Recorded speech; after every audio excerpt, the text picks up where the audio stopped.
So what are Eskom's biggest challenges now, in your opinion? Eskom's a key challenge, and Eskom has been around since 1928, and it done the electrification of South Africa. But it's become old and didn't keep up with the times. It's still a fantastic organization owned by the South African people. The first thing it has done over the last number of years is blown 400 billion rand. That's lost. It's building power stations, Medupi and Kusile, that are where the power is going to cost twice the cost of renewable energy. And remember, competitiveness is the core of our future in South Africa to generate employment. And it now needs a serious review, investigation.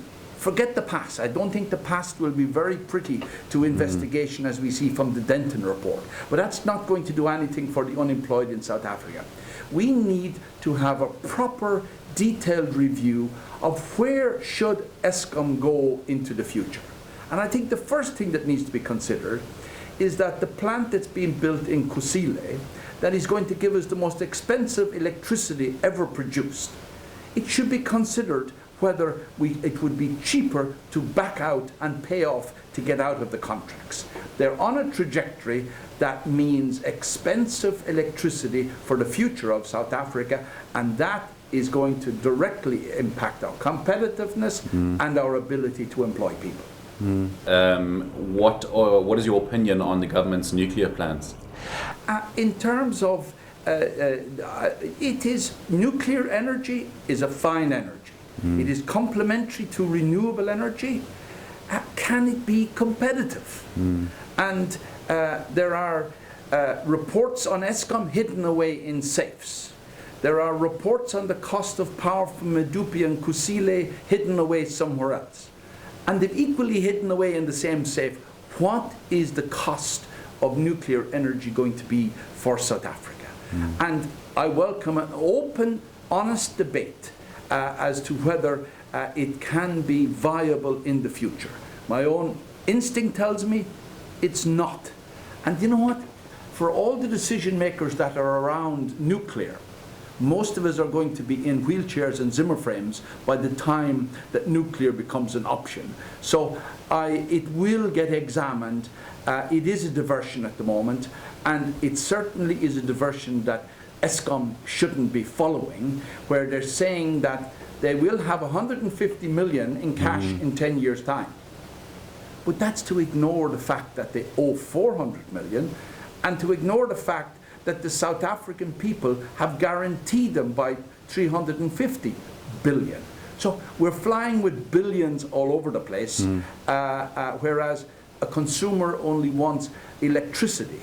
And I absolutely believe that an electricity price on a downward trajectory is a potential for reality for South Africa, rather than working out how we can stop it rising too much. Pascal, final question. Just give us an idea of how much installed solar energy has grown by in the last 5, say, years. Energy is the government program for renewables is for about 17 gigs of solar energy of renewable energy by 2030.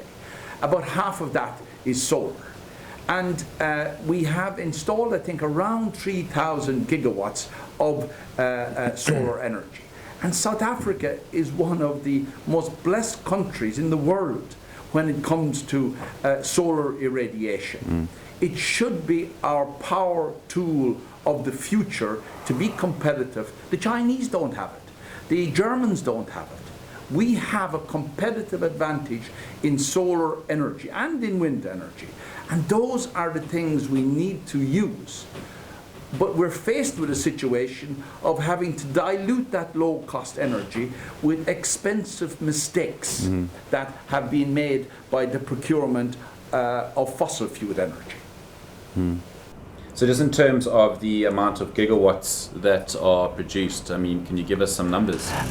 At the moment, South Africa has an installed capacity of about 40,000 gigawatts. A lot of that capacity is very old, and so that there is a situation where we're going to have a significant change in capacity over the next 20 years, and that is subject very much of a debate at the moment. My view is we need to justify the lowest possible cost energy. Eskom's view is not the same, right? And in my view, we need to be looking at 20 gigawatts of solar energy over the next 20 years, rather than slowing up and discouraging investment in that area.